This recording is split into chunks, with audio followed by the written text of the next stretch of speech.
Hello and very warm welcome to the Digital India podcast, where we talk to top technology leaders from government and enterprises who are driving the digital transformation agenda across the board. Today I am joined by Mr. Anand Eswaran, President and CEO of Veeam, a US-based data protection company. He shares why India is so important to Veeam's growth and how it is becoming a key hub for talent and innovation. From R&D to customer support, Veeam is making big moves in India to stay ahead in data resilience and tackle challenges like ransomware. Tune in for simple yet powerful chat about how India is shaping Veeam's future and the global data landscape. First of all, thank you so much for actually giving us an opportunity to interview you. Let me begin by asking you what we have observed over the years, especially in the last 7-8 years. A lot of cloudification has happened in India, and somehow cloud has become a de facto platform for innovation, both for the enterprises and government organizations. So from Veeam perspective, especially from a data management, data protection and ransomware perspective,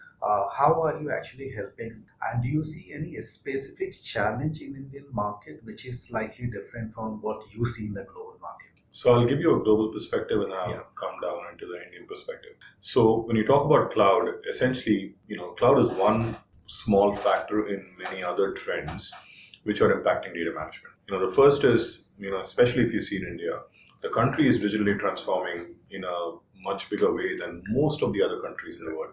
The proliferation of e-commerce, digital commerce, the UPI explosion which has happened, which is creating massive amounts of data. In fact, the growth of data in India is, in the top decile of countries globally, and the rate of growth is probably higher than even the Western world. So there's one element of that. The second is that you mentioned cloud, but cloud is one. There's still private data centers air-gapped, especially in the government for critical workloads. There's many different things coming in from IoT on the edge, and so data is exploding, but the data distribution is very, very complex right now, which means that it's very hard to manage the data and protect that data. Add to it, there are elements which are happening which is causing vendor lock-in. For example, you must have read about what's happening with Broadcom and VMware. Companies are looking to see what they need to do, but they need to make sure that their data is as easily able to move along with any technology choice they make. So vendor lock-in is a big problem. And then every country is coming up with new regulations. The spirit of these regulations are the same, but there's nuances, like DPDPs and what it is, very specific to India. And then add, on top of all of these, the ransomware patterns are exploding. I mean, we see that last year, 3/4 of all companies in the world were breached. We also see that 80% of them ended up paying the ransom, but more than a quarter of them still did not retrieve the data. And so there's this massive impact, of that happening.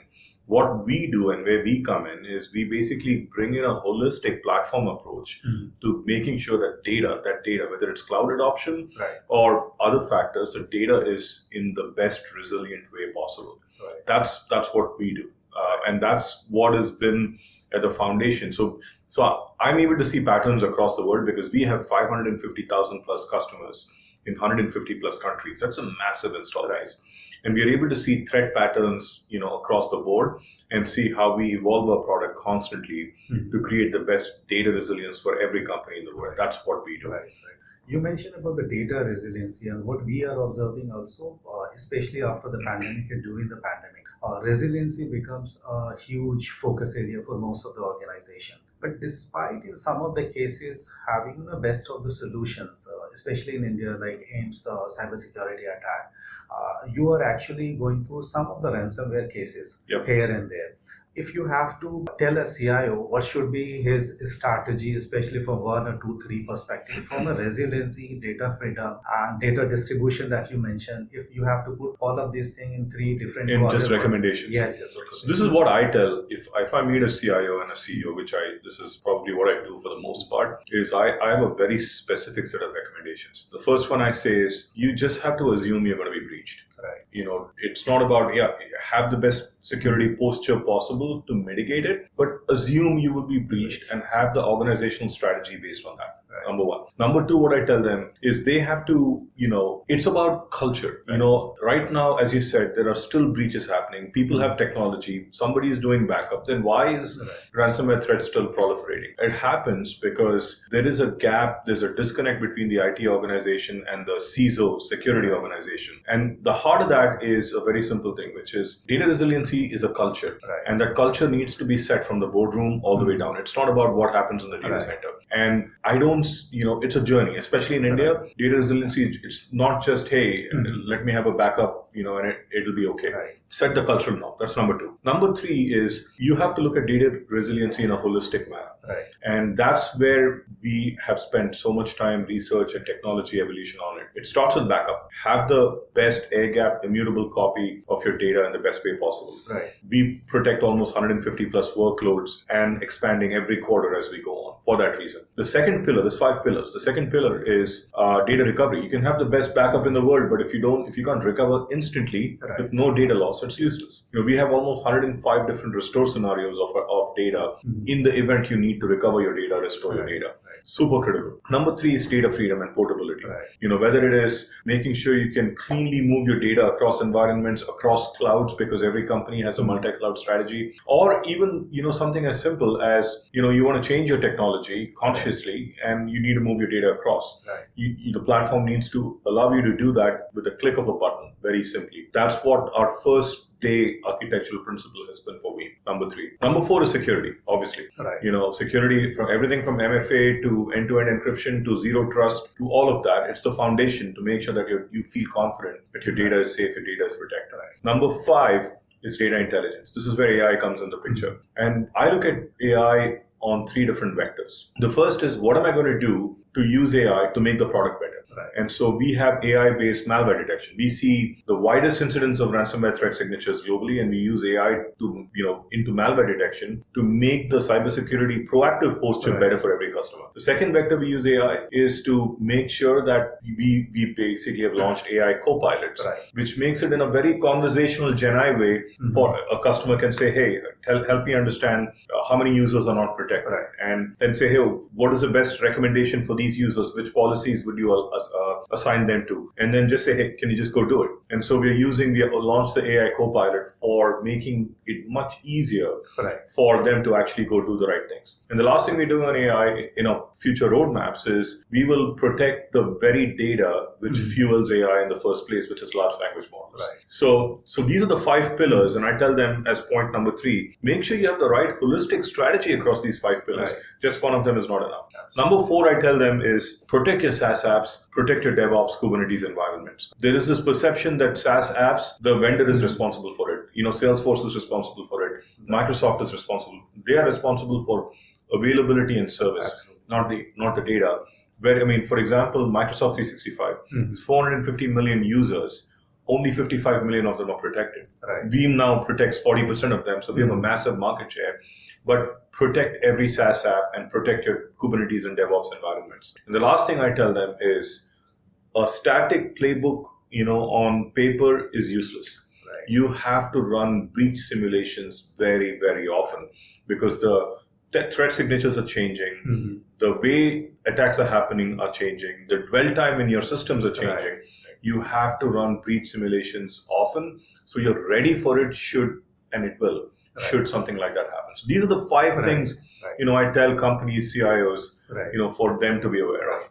Since you mentioned the AI part, and since you are the CEO, so let me ask you, what we have been observing that there was huge exuberance initially on AI, but we are seeing a kind of, not exactly a dip, but some level of understanding, maturity happening where people are being cautious in terms of not getting what initially they expected from AI, especially deployment of AI, Gen AI solutions.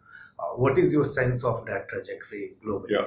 Well, you're right in how you put it across. There was a lot of fascination. There was a lot of hype.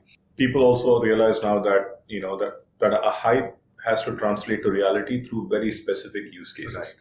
And so that's what companies are going through right now to see where do they leverage AI and how can they be. I'll give you an example how not just what I'm doing with AI in our products, which I shared, how we are doing AI-based malware detection, AI co-pilots, etc., or protecting LLMs. I'll tell you how I use AI for my company to run my business. There are simple use cases where there's huge value.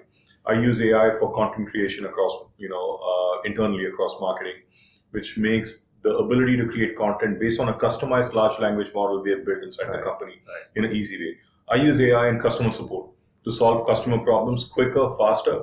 In fact, my goal is, a significant majority of our customer cases are solved with no human interaction because it can be quick and, it can solve problems really quickly. So I'm using AI there. I'm using AI for governance and compliance across the board, across my company. And so there are specifics. So what every company has to think through is what are the high value use cases for you internally, and what are the high value use cases for you to use AI in your products to make it better for your customers. That is the right lens of how to look at it. Right. Earlier you mentioned on the cybersecurity piece, which is one of the very integral part of your 5 pillar that you spoke about. But despite that, what we have noticed that you have one of the best solution in everything. But again, something like Microsoft and CrowdStrike kind of thing can happen, wherein you have a kernel level access. So if you are a CEO of, let's say, or that particular company, will you allow a kernel level access to anybody for any particular thing? It's very hard to, I think there's a lot of, it's a complicated question. Right. And why I say it's a complicated question is, I'm not here to second guess why it happened, but there's also regulations which, anti-competitive, monopoly regulations, from a government standpoint, which sort of forced Microsoft to give kernel level access to CrowdStrike, right? And so there's many other global macro things in play. Every company will learn, every government will learn as we go through this on what's the right balance. And so it's just one of those. But no, as far as our products go, we do not give kernel level access, to anybody. And as you get to, every workload we do as a Veeam data platform will be offered as a service, as a cloud platform. And part of that is the native pre-configured security which comes along with that. So you have to think through this carefully. Yeah, absolutely. Now, data sovereignty and data protection, especially the data sovereignty for most of the market, for India, China, for everyone actually is becoming very important. And different countries are trying to put in place some laws. They are copying each other in some of the cases. In India, we have a Digital Data Protection Act, and most likely in a couple of months we'll publish also the guideline as to how we will be implementing it. Does it going to impact you the way you do the business in India, how ready you are? Absolutely. In fact, as I said, we publish some of the most advanced research. And what Sandeep and the India team have already done is they've taken our research and customized it. You've seen that, right? For DPDP as well. So no, we are actually excited about it. One, because this is the right step from the government to introduce it. Two, it's going to take a year or two for the act to mature, for it to become very specific and operational. And three, this is our sweet spot. This is where we are able to help our customers navigate, compliance along with data complexity, along with data explosion, to make sure that they create the right data resiliency posture for them. We've been working with European countries for a long time, to make sure that they're not just compliance with in-country data privacy regulations and data sovereignty regulations, but also GDPR broadly across Europe. So we've been at it for a while. So no, we feel confident we'll actually take the lead in helping companies, and actually Sandeep was saying this very right, which is, don't think of this as, the government being a, cop which is mandating it. You've got to look at it as, this enables you to have confidence in your data. It enables you to make sure that your customers, whether it's Indian customers or global customers, have confidence that their data will be secure. So this is going to give Indian companies a competitive advantage globally. Veeam has been growing, and we see there is a sustainable growth quarter-wise. There's one word you missed in the middle there, which no other company can claim in a category. Sustainable, profitable growth. Right. So what I was trying to ask you that where does India stand in your overall scheme of things? And then if you could also share something, most of the top companies, they have, second largest R&D center in India. So how do you look at the kind of R&D talent that we have? And is there any utilization of that? Something you can. Oh no, it's a great question. I have a lot of aspirations for India as a business. India is already in the top three countries in terms of rate of growth for us.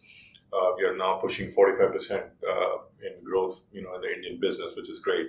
And more and more regulations, etc., and more of these ransomware threats is causing companies to take a step back and understand their data resiliency posture. So I have huge ambitions and aspirations for our Indian business and the value Veeam can create for our customers and the Indian government. That's one. Secondly, beyond that, your question is very valid. We are, India will also have a meaningful shared service, capabilities for us and talent for us across the board. I mean, historically, our companies are in Europe. That's where the center of gravity of our technical talent is. But we've been moving on that. Last year, we established a hub for customer support. This year we established an R&D center in Bangalore, and over the next couple of years, 3 years, you'll expect to see us invest meaningfully, in customer support, in R&D, in financial and sales operations, back office, operations of the company across the board. India will actually be a meaningful investment of talent for us. Right. Government of India has been investing in technology a lot, and as you initially said that some of the program that we have run is far superior than even in the West, like UBI, Aadhaar, for example, for KYC. Now we have GSTN, and now we are talking about the Open Network for Digital Commerce, ONDC, which will again liberalize a lot of things. Now government is focusing on having the GPU capabilities within the country. If I have to ask you broadly from a country perspective, where do you see sitting in USA? Are we on the right direction, or do we need to change the gear? How do you look at it, especially from a technology perspective, the way government is pushing some of the things? I think India is going in a phenomenally good direction. I think the focus is both, right? The focus is creating reliance inside the country. And the focus is also creating an environment from a business standpoint, which makes it easy for entrepreneurs to do what they need to do, and then making sure you have the right data privacy regulations in place, which gives global customers confidence, in India. So I think the journey India is on is phenomenal. If, you are just able to replicate 10-15% of the success of Aadhaar, of UPI, at a global scale, I think the latter half of this century is India's century, to be the dominant technology player, across the world actually. So I'm pretty excited. We do see that you are very strong in some of the areas, like especially the Microsoft customer, and you have the growth of around 30% that you mentioned. For the next phase of the growth, do you see some new area opening up? Absolutely, 100%. So I see, first of all, just executing where we are. I'll give you why I say this. Is going to give us a long runway of accelerating growth. Right. I talked about how Microsoft 365, there's 450 million users, only 55 million are protected. Yeah. This is an $8-9 billion TAM. Right. And we are at the very, very early stages, only 15% penetrated. Right. So just focus on the existing customers. Our install base is huge. 85% of our install base uses for one product. Right. We are a multi-product company right now.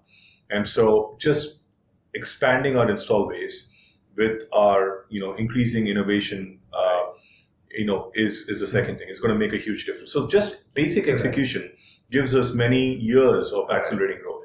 But keep that aside. When I look at the future of what other layers of growth I'd add, the first layer is enterprise. We are, basically launching our product on new platforms, Linux, etc. in the first half of 25. We'll be the only company which allows the ability for our customers to use us, whether they want it on Windows or Linux or as a service, and the ability to actually go penetrate the enterprise that way. So there's meaningful layers of growth in the enterprise for us to go get. The second is basically our as a service platform. We have just launched one workload on our cloud platform, and that one workload itself is going to be the fastest growing product ever in Veeam history. Right. And so, as we take all workloads. We have 150 workloads on the platform, Right. all of them, and offer them as a service. That is going to create massive growth for us and new customers and new markets, Absolutely. not just the existing customers as well. And the last thing is, you should expect more and more workloads to be natively protected. More SaaS. We protect Microsoft 365, we protect Salesforce. You should expect many more SaaS workloads Right. to come in our roadmap and offer our customers native SaaS app protection, and so that new workloads will further expand TAM Right. beyond where we are. So all of these put together, I'm very bullish about, and the world is waking up to the need for holistic data resilience. Right. And so all that put together, I'm very optimistic of a long runway of accelerating growth and share for us. Thank you so much for your time. Pleasure's mine. Thank you very much. And that is all we have in this episode today, folks. Stay tuned for more Tech Insight next time. Thanks for listening.